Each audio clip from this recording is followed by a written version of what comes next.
Good morning mga ka-farmers. Bibisitahin ko lang yung mga kahoy, baka ninakaw. Mahirap na mga ka-farmers. Umaga pala mga ka-farmers. Kailangan muna nating check. Ganito ang buhay farmers.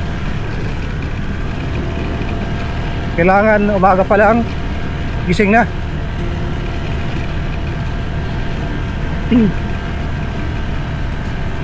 Alas 3:30 pala ng umaga, gising na ako mga ka-farmers. Dahil nga nag-i-edit pa ako ng ating mga video para may pakita sa inyo.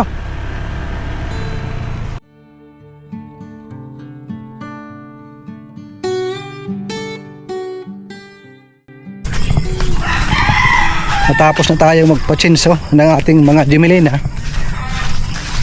Ang pinagplaplanuhan ko dito yung paglalagyan ng ating bahay. Kailangan planado, maganda. At kailangan maganda yung ating output, yung resulta ng paglalagyan ng ating mga baboy. Dapat nakasegregate lahat yon. Iba yung baboy, iba yung mga pabo, mga manok.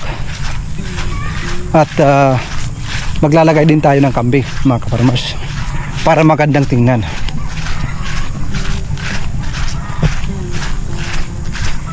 Ito na yung simula pa lang ito mga ka-farmers ng ating tinatawag na dream farm.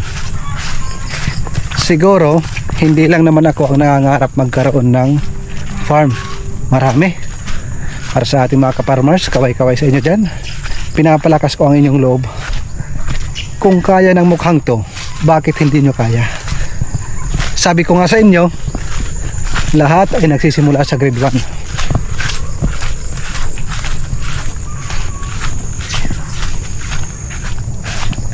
Check natin yung ating kahoy. Bago ako umalis kahapon, pinicturean muna natin. Kasi sa dami ng ating mga pinatsinso, hindi natin na mabibilang. Mahirap bilangin isa-isa. Kaya ang ginawa ko, nilagyan ko lang ng palatandaan at saka pinicturean para ma-determine natin kung merong kumuha. Hindi ko naman sinasabing may kukuha dito sa malapit. Kaya mahirap na. Nag-ano lang tayo, nag-iingat.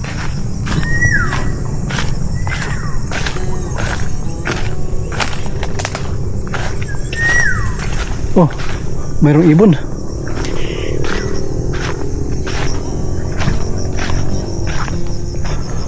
Pag alis ko kahapon, nandito yung maliit na baka na yan. Pagbalik ko, nandito pa rin. Ayan, mayroon na tayong tubig, mayroon na tayong kahoy, bahay na lang ang kulang. Ang net ka-farmers, dumating na. Ibig sabihin mga ka-farmers, noong umalis tayo kahapon, mayroong mga kambing na pumunta dito. Dahil makikita natin, nandito yung mga dumi ng kambing. Mahirap talaga pag mayroong mga kapwa ka-farmers nating itoring, pero hindi nila naiintindihan na yung kanilang kambing ay nakakadistroso or kinakain yung ating mga tanim. Kaya panawagan ko sa mga nag-aalaga ng kambing, kung kayo mag-aalaga ng kambing, kalabaw, alam nyo mayroong mga tanim sa inyong paikot na mga lupa, huwag nyong hayaan na makadistroso or kainin ng inyong mga kambing ang mga tanim ng ibang tao. Kasi pareho naman tayo naghahanap buhay, di ba? Maging patas ho tayo. Kasi kung mayroon kayong tanim at mayroon akong kambing, mayroon akong kalabaw at baka, ipapakain ko ang inyong mga tanim, siguro naman hindi kayo magiging masaya. Ang kailangan talaga pag-iintindihan, pag-uunawaan, para walang gulo, walang away, walang samaan ng loob. Dapat ganyan. Ako, lalagyan ko yan ng range net, paikot mga ka-farmers. Next video natin, ang paglalagay ng range net, magkano yung ating nagastos, magkano yung ating binitawang salapi. Ayan, yung ating mga ibinabahagi. Yan lang po ay mga idea na pwede nyong gayahin, pwede nyong dagdagan, at pwede nyong mapagkunan ng aral. Dito yung tinambak ko. Kahapon sobrang pagod ko na mga ka-farmers, kaya sabi ko sa kapatid ko, bukas na yan, ngayon yun gagawin. Ayan, nakakalat pa. Ngayong umaga visit lang muna yung aking coconut dwarf. Kawawang kawawa, pero kaya pang mabuhay, lilinisan lang yan. Ito, nandito pa lahat mga ka-farmers. Dito ako mahihirapan, medyo mabigat yung pag tatanggal itong mga sanga ng mga Jumelina, lalo na itong puno ng Jumelina, napakalaki. Siguro gagawin ko na lang design to kasi napakabigat nito, napakalaking puno. Nandito lahat. Ako muna ay babalik sa bahay, magkakape, asikasuhin ang gamit, at kung ano yung magawa natin dito sa farm. Siyempre tinignan ko lang habang yung aking video ay nagpa-process, da-download. Tumakbo muna ako dito, 5 minutes lang mga ka-farmers. Balikan mga, sabihin na natin mga 20 minutes kasi nakipagkwentuhan bago sa inyo. Okay, pagbalik ko ayos na yon, ready na yon para maipakita ko sa ating YouTube channel. Kailangan na yung ating oras ay minamanage. Oops, marami na ito yung ating isa sa kaibigan dito. Ayan, sarap buhay bago yung damo, bagong tabas yung damo, kaya mga bata yung makakain mo.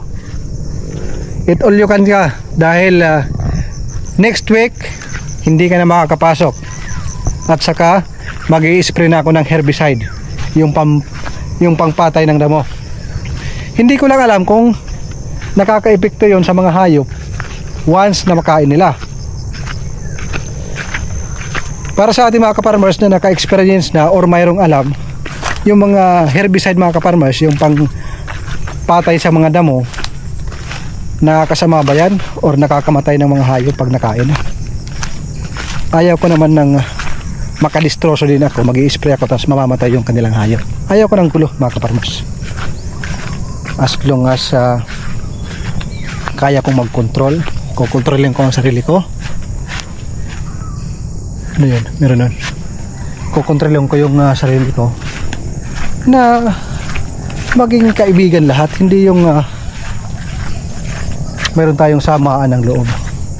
Kapwa tayo ka-farmers, pareho tayo mga naghahanap buhay, kaya kailangan mag-intindihan ho tayo.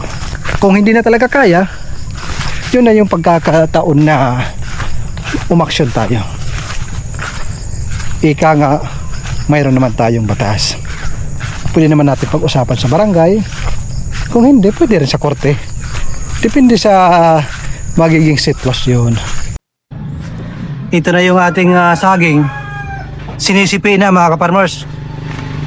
May bibenta ito ng 10 ang kilo, pero kung bibili tayo sa mga barangay, mabibili ang bawat piling ng 10, pero aabot na ito ng 1.5 kilo hanggang 2 kilo. So mayroong lamang. Kung mamumuhunan tayo ng 2,000, maaaring kang kumita ng 2,000. Gasolina 300, pwede na mga ka-farmers.